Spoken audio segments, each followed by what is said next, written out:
So how do we build social interest in the classroom?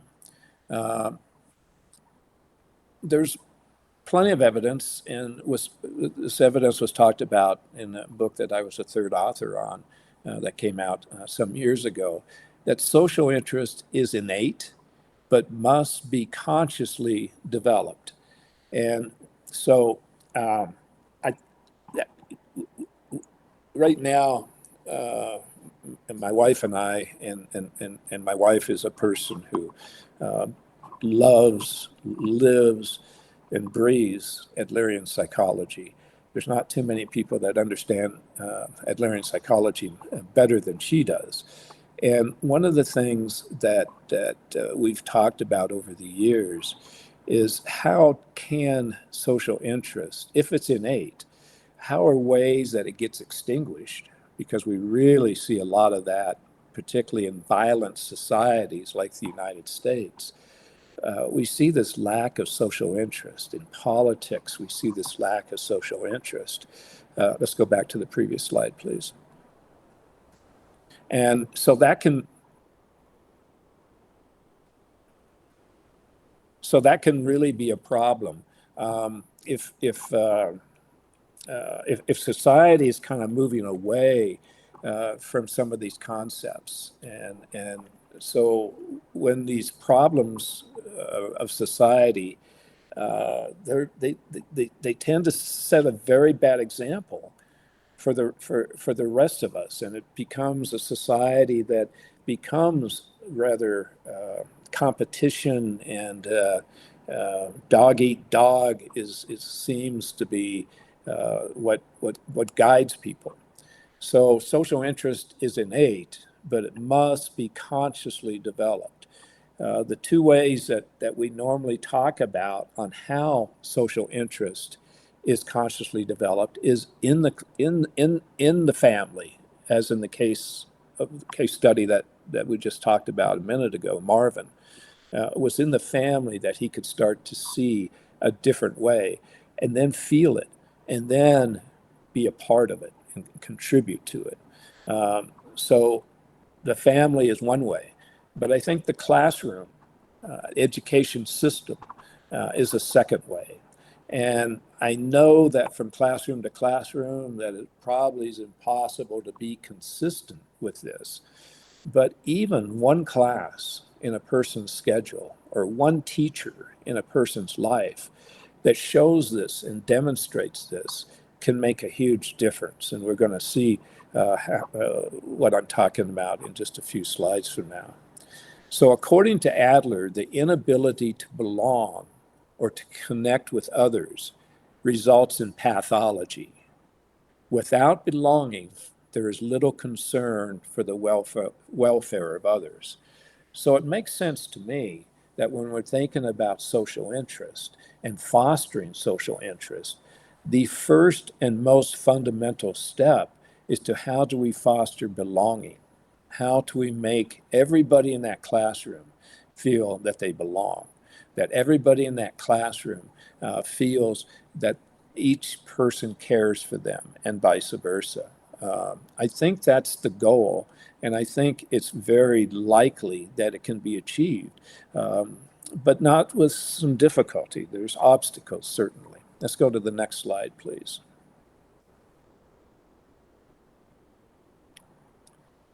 So these are some ways that we can help to build social interest in the classroom.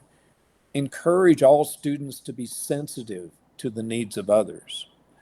As most of you know, children can be very harsh and mean to each other.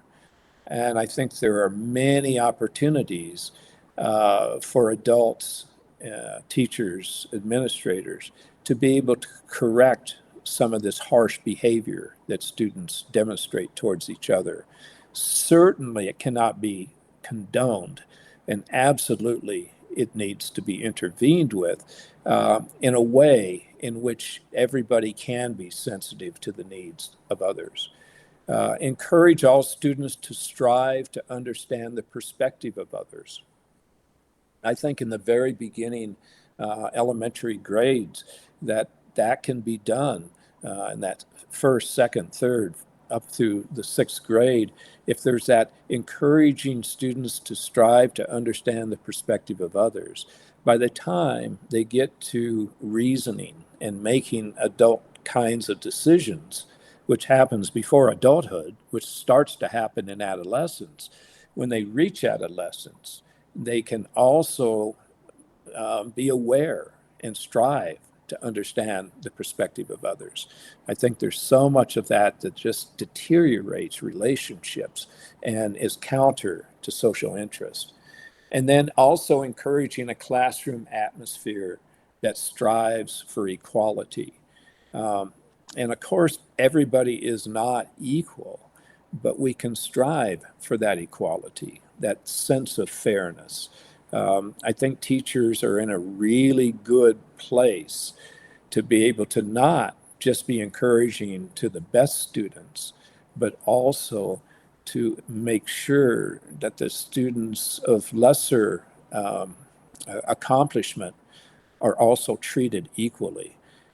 Instead of having a very rigid and strict hierarchy, how can we, we're not discouraging achievement at all. We're not, we want people to do the best that they can, and we should applaud that.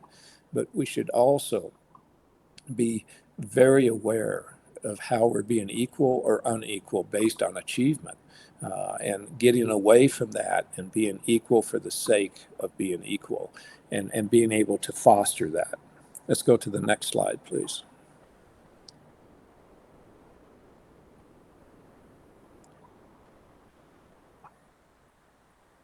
So we cannot save one person or the whole of mankind without increasing social interest.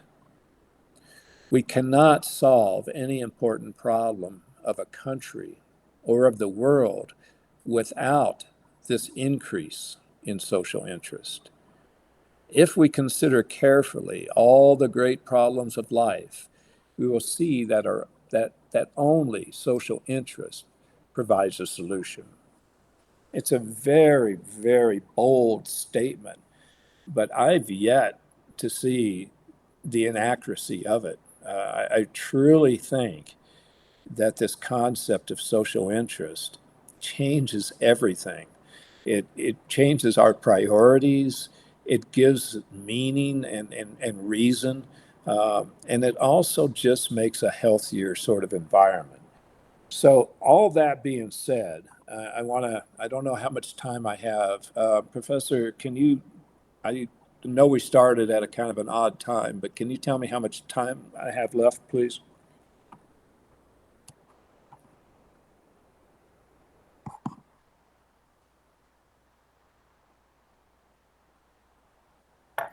Professor said you didn't on your mic. We still have 40 minutes. How many? 40. 40? Okay, Yes. great. Okay, so I have some discussion questions. So let's go to the next slide. We may not have time to do all these questions, but we'll do a couple of them. So I'm going to save the first question toward the end because I want to talk about an assignment that some of you are interested in or concerned about. And I want to talk about that in a little bit more detail, which is related to the first bullet. So, okay, okay. These questions aren't as germane as I want them to be towards what we're talking about. So let's look at the last question. So, why do some students struggle in the classroom and others do not? Now, this may sound like a fairly odd question, but be thinking about social interest and as part of maybe the reason that some people struggle, or belonging, or something along those lines. So the obvious answer to why some students struggle in the classroom and others do not is preparedness. Some students do not come prepared. They do not do the homework. They're not paying attention in class. So that would be an example of why some students struggle in the classroom, that lack of preparedness. But let's go way beyond that. Let's not just stop at preparedness. What would create a problem for a person being prepared? So I want to hear from as many students as we have in the classroom, and we'll spend about 10 or 15 minutes on this one question, is why do some students struggle in the classroom and others do not?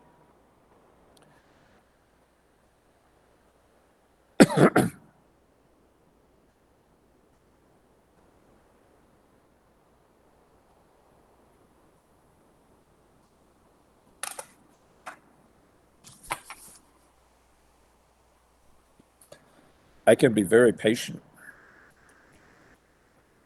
Who would like to contribute first?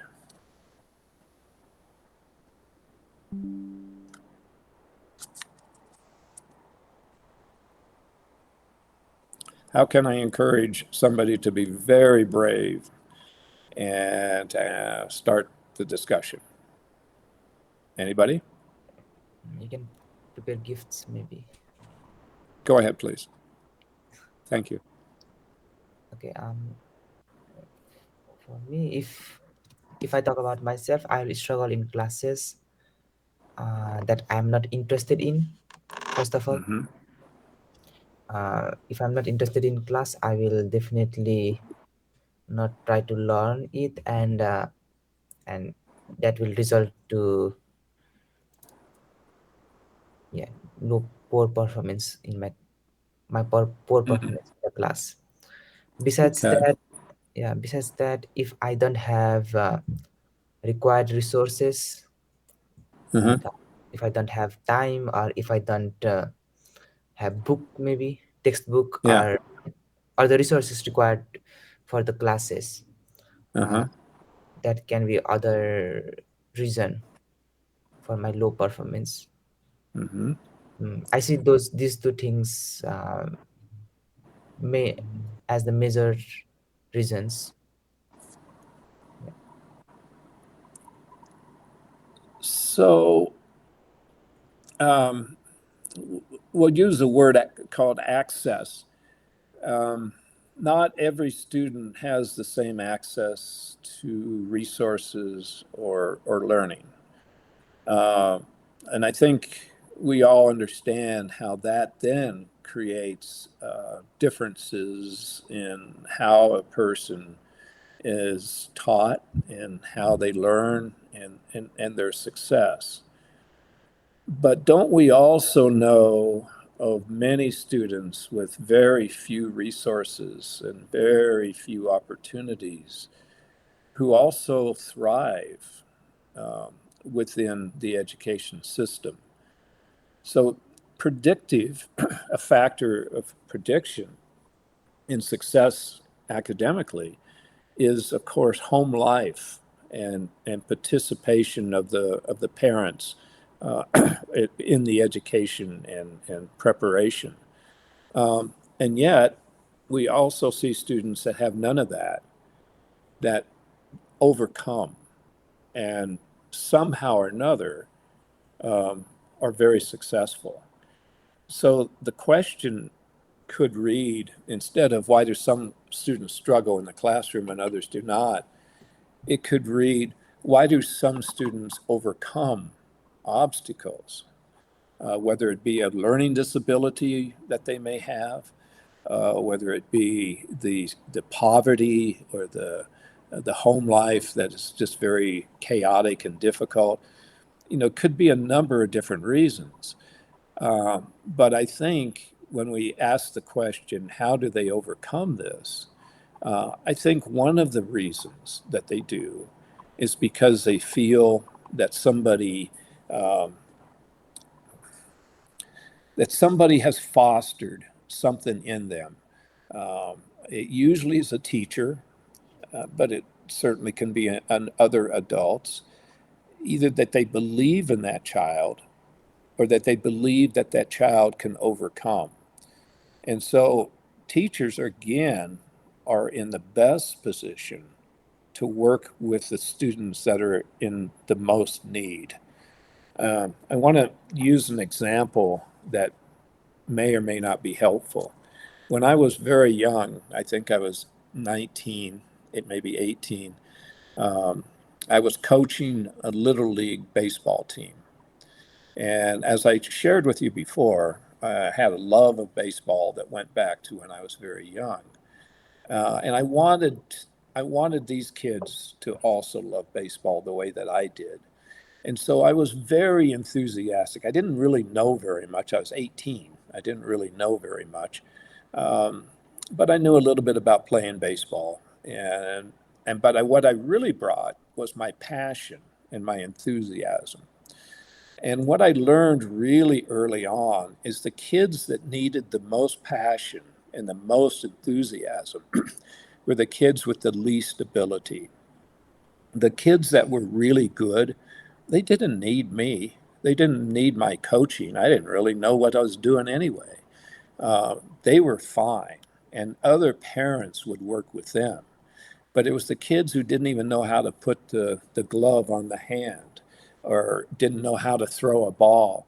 Uh, these are the ones that really thrived with a little bit of encouragement and a lot of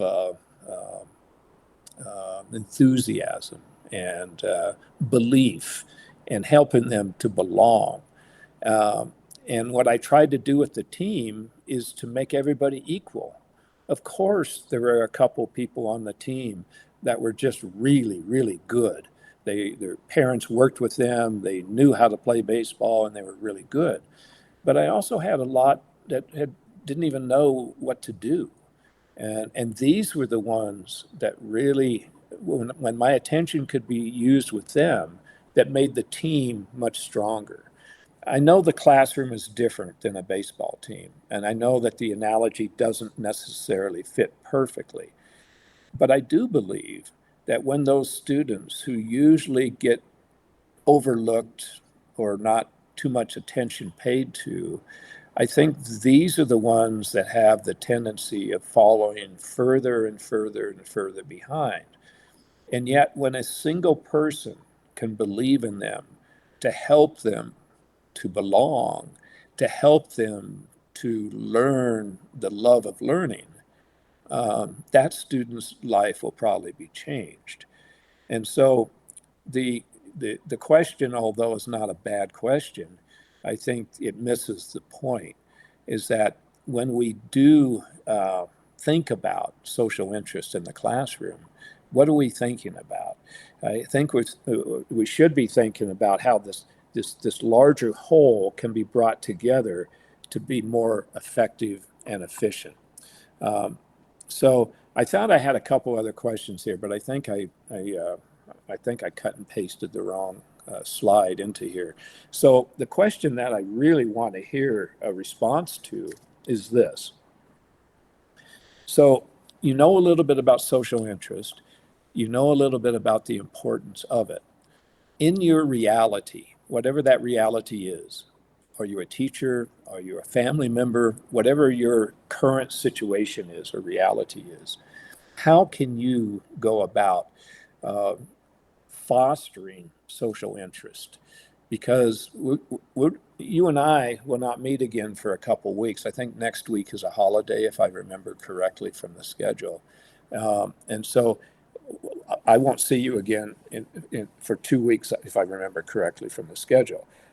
But what I want you to do in the 2 weeks, and we'll start our discussion 2 weeks from now with this, the discussion will be something along the lines of how have you been able to use social interest in your day-to-day life? So I'm not going to make this a formal assignment where I have to grade the assignment and evaluate the assignment, but I do want you to do it. And so what I want you to do is every day between now and the next 2 weeks, note or think about how you demonstrated social interest or how you would like to see yourself be able to demonstrate social interest within your own group, within your family, if you're a teacher, within your classroom, whatever it might be. So towards that end, I want to hear for the next 10 minutes or so some ideas that you have to be able to incorporate social interest into your life. So let's hear, I don't know how many people are present today, but I think there's 5. So if I can hear from a couple people that I haven't heard from, that would be really nice. That would make me smile.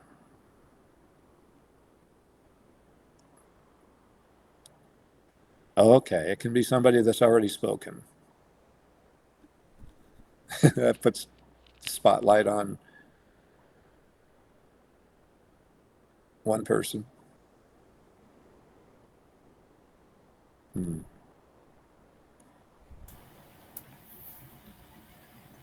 Professor Mark, can Yeah. I check with you some if normally actually I practice when every day I go to my school, and I notice that some of my colleagues maybe not feeling their emotion maybe not so happy, then Yeah. I give some concern to them. So I'm actually ask them, how are you today? So sometimes they are not replying me anything, but I try to give my concern to them. And then is this kind of practices is similar to what Yeah. you are? Yeah. Yeah, it depends on your motivation. You know, like I Okay. said, in this society, people are saying, how you doing, how you doing, how you doing all day long, but they don't mean it. So Oh, if you mean it with sincerity, yes. if you, for example, as I said earlier, if you make eye contact with the individual, uh, even though they may not respond, it doesn't mean they didn't hear. What they heard was your eye contact, not your words. They heard your behavior. And I think that is a contribution to social interest. However, if we're doing it just so we feel good, then no, that's not social interest. So we always have to look at our motivation for doing it. Are we trying to contribute to the larger good? Do we really care about how this person's doing? And if the answer is yes to those 2 questions, then I think that is a way of demonstrating social interest. Because Yeah, my motivation is just to show my concern to them, and then yeah, I want to know more how their that day's emotion. Because I do practice in a day. I ask the same person from the yeah, morning until the end of the day of the work. So the yeah, person only give me response by the end of the day. So then she just tell me why she's not happy. So yeah, I want yeah, to demonstrate that I really care of her yeah, emotion and how's the right. day she went through. Yeah. Yeah, yeah, yeah. That I think that is exactly that sense of it. Um, some years ago, I was in a very difficult situation in which my first wife was had terminal cancer and she was dying, and it was about a 15-month process, but the last 4 or 5 months were all it was just very downhill in terms of her health. And I was a professor at a university, and some of my colleagues would just come in and sit down, not say a word, but just be present. And it just, it, right now, I'm getting emotional thinking about it because it had such an impact and such meaning. They were giving, and I was receiving. Uh, and that's, in a large part, that's what social interest is. We're going to talk about agape love a little bit later in the semester, and and agape love is the highest kind of love. It's unconditional, um, and and so there's a relationship between most everything that we're going to be talking about this semester with each other. I started with social interest because, in part, um, if we have that kind of an attitude, and even though you may be skeptical about what I'm talking about, it's fine. I would expect a college student to be skeptical. Don't take everything I have for face value. I try to use references that are real and helpful and understanding. But you are the ultimate decider on what social interest means to you and how you want to demonstrate it. So are there any other students that would like to contribute? Thank you for your contribution. That was very helpful. Is there anybody else that would like to contribute?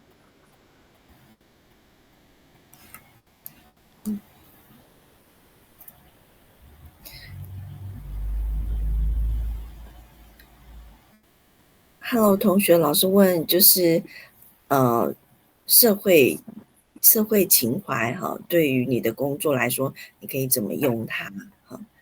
所以有没有人可以就是告诉我们，你觉得社会情怀哈可以怎么样实践在你的领域里？How to use the concept of social interest in your professional area?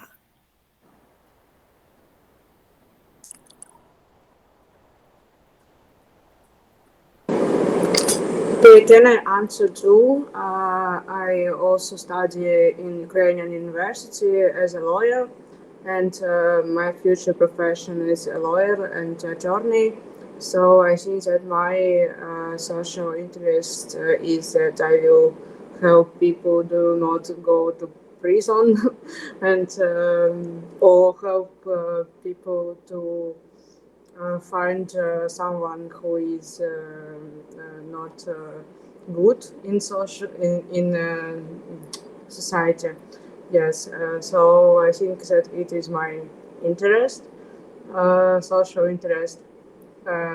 But about my motivation, I don't think that my purpose of life is to help people, because I think that it's a health egoism that you firstly have to help you and your family, and after this help other people. Right. You know, again, this is a concept that is very interesting to see from different cultural perspectives. I only know two cultural perspectives that I can really view social interest from, and that's from Taiwan, which I have a lot of experience living in Taiwan, and of course my wife is Taiwanese and very Adlerian.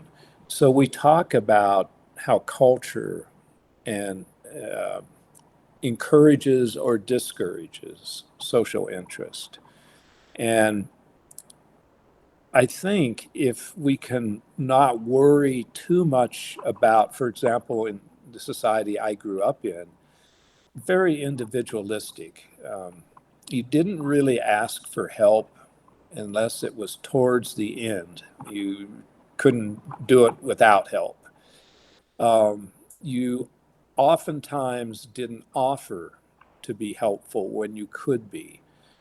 And so that was kind of how I grew up, kind of isolated. We didn't really associate a lot with neighbors.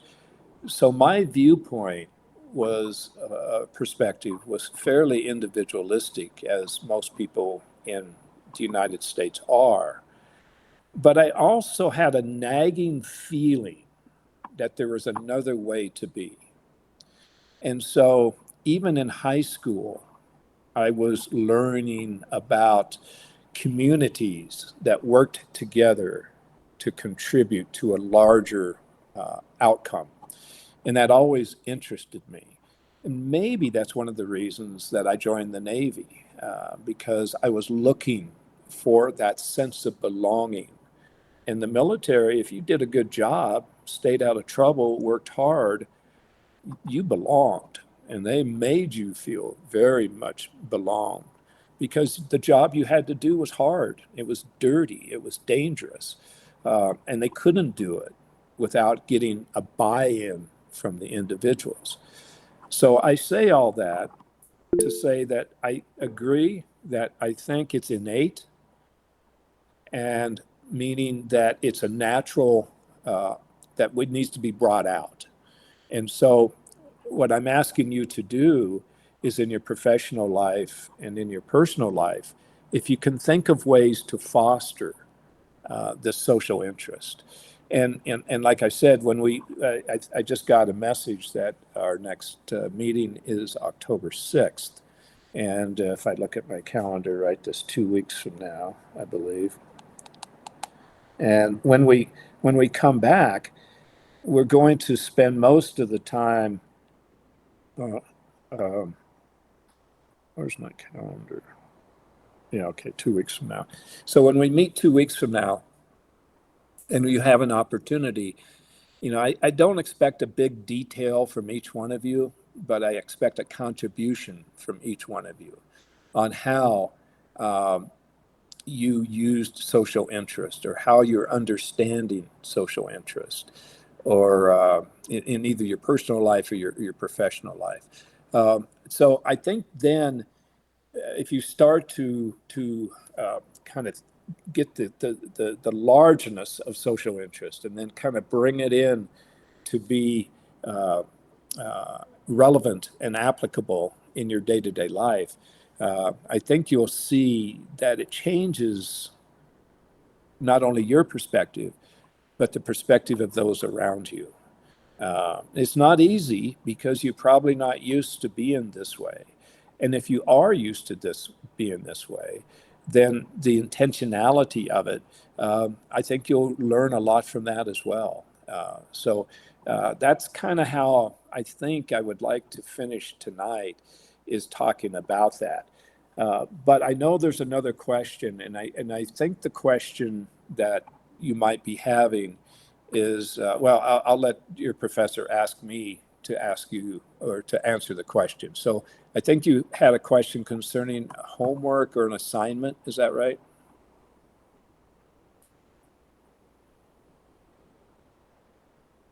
That there's a Yes, question. maybe, Yeah.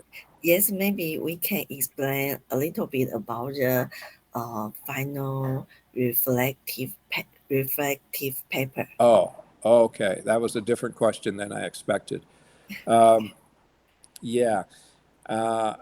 I think what I would like to be able to do is, between now and the next time that we meet, is write down some things, and I will, if I don't know how to post them myself to the classroom, I will ask you to put them up there for me.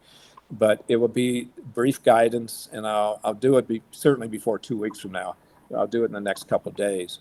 But I think I would rather have it in writing, so that people can look at it, and then we can ask me questions either separately through the group, or in class on the 6th. Does that sound okay? Yes. Okay. So let's see. There's one other thing. I'll put that in writing as well. So there is an activity that I want you to be able to bring to class, not 2 weeks from now, but probably the third time we meet. And let's see. I took my schedule out of my notebook. I don't see it here. At any rate, so we alluded to this idea with the very first slide tonight.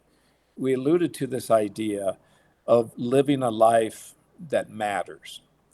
So one of your lectures that I'll be presenting to you is looking at what life means in terms of mattering, mattering. How does life matter? So we're kind of going to talk about some of the big questions.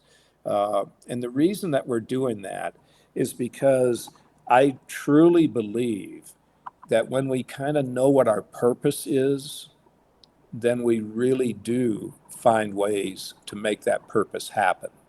So that's a very famous quote that I'll talk about a little bit later in the semester from, I believe it was Nietzsche, that Viktor Frankl, in his very famous book on what life means to you.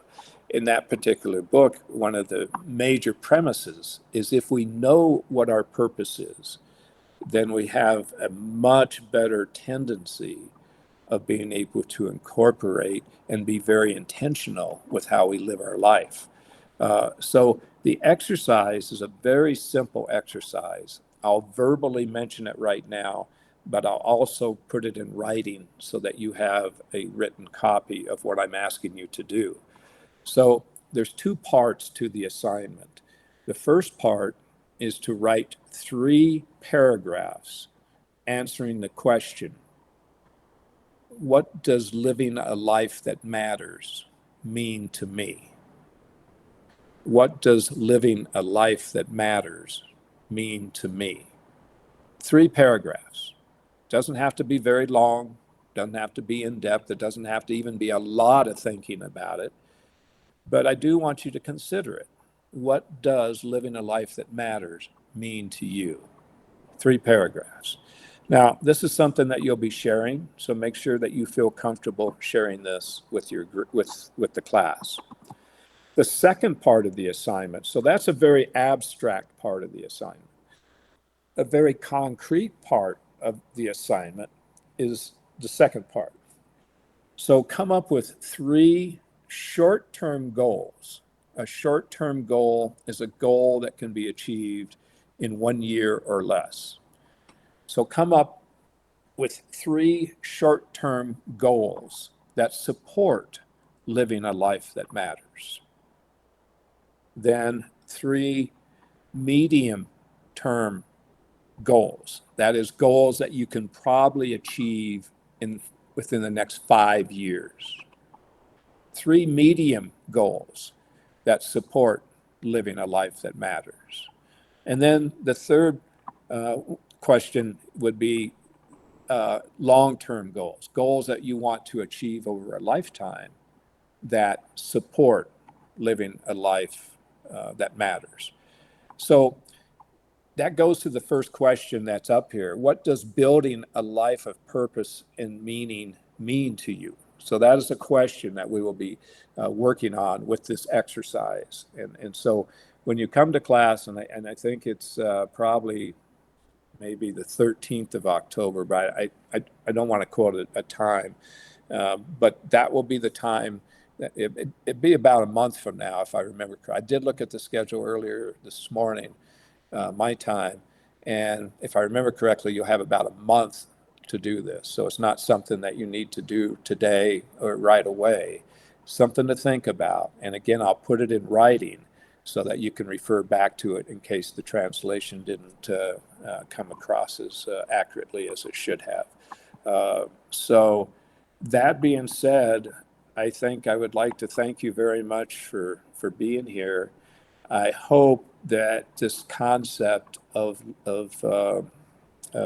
social interest, which is a difficult concept to grasp, I hope that that can be something that's in your consciousness for the next couple weeks, that you think about how you can incorporate that into the family, classroom, or whatever group that you're in, and that we can talk about it in a little bit more detail when we meet next time. So that's all I have, and I want to thank you again for being here, and I hope you got something important out of my time. So thank you very much.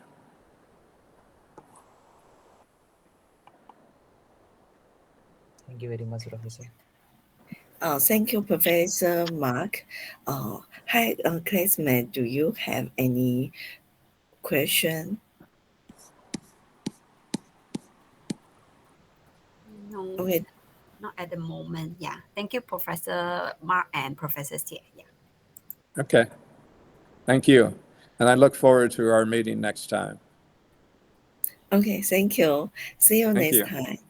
Okay. Bye-bye. Bye-bye. Bye-bye. Thank you. So, Bye-bye. bye-bye. Good night, Good everyone. night. So if you are not clear about the homework, you can ask on live group and maybe our TA will answer you. Thank you a Okay. lot. See you next time. Sure. Yeah. Thank you. Good night. Okay. Bye-bye.